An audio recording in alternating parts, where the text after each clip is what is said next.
Lisaka. Ito ang tunay na kwento ng aking buhay. Kwento ng isang batang lumaki sa hirap. Kwento ng isang magsasaka. Kwento ng isang ama. At kwento ng isang OFW na hindi sumuko.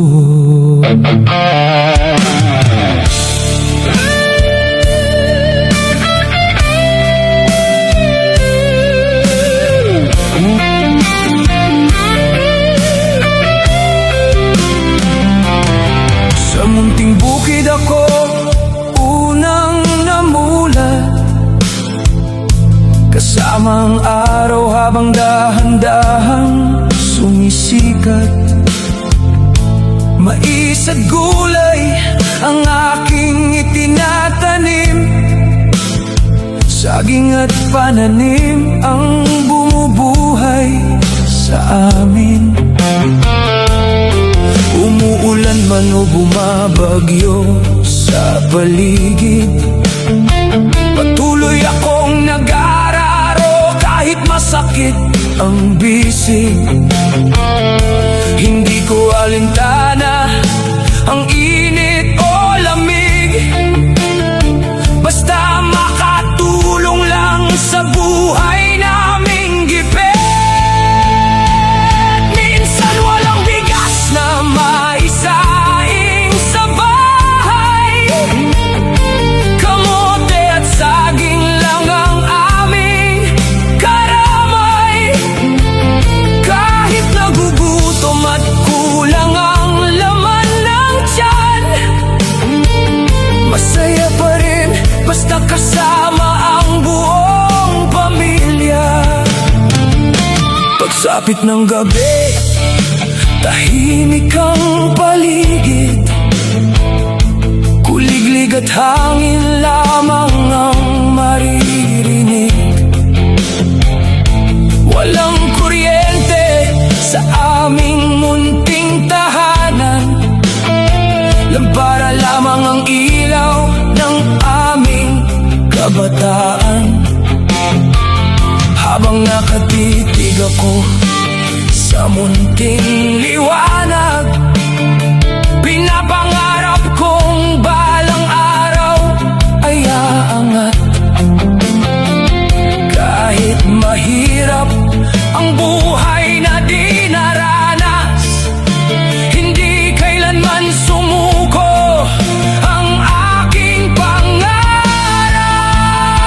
At nang ako'y mag-aaral kasama ang mga kapatid, araw-araw naming nilalakad ang daan na masakit. 5 bundok at 3 sapa bago marating ang paaralang aming pag-asa. Baon naming kanin, balot sa dahon ng saging, madalas asin lang ang kasamang pagkain. May mga araw pang manghihingi ako ng kulang sa kaklaseng may mas magandang baon kaysa sa akin. 5 bundok, 3 sapa aking nilakbay para sa pangarap ko noon. Kahit gutom, kahit pagod, hindi ko hinayaang matalo ako ng panahon.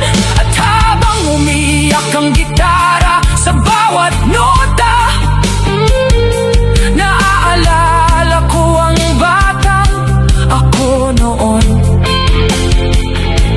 na nangangarap lamang sa ilalim ng ilaw ng lampara. Natapos ko ang elementarya na may pag-asa, hanggang high school ay patuloy na lumaban pa. Working student mula Mula unang taon ng pag-aaral hanggang makatapos ng 4 na taong pakikibaka. Ngunit dumating ang araw na aking kinatakutan. Wala nang perang maipambayad sa kolehiyong pinapangarap. Masakit bang tanggapin ang katotohanan? Napilitan akong huminto at humanap ng paraan. Kaya lumuwas ako patungong Cebu. Bitbit ang pag-asang mababago ang buhay ko. Sa Lapu-Lapu City doon ako nagsimulang muli. At doon ko nakilala ang babae itinadhana para sa akin. Si Carmela Asenjo Lisaca, ang babaeng naging ilaw ng aking buhay. Sa gitna ng unos at matitinding laban, siya maging lakas ng aking puso't isipan.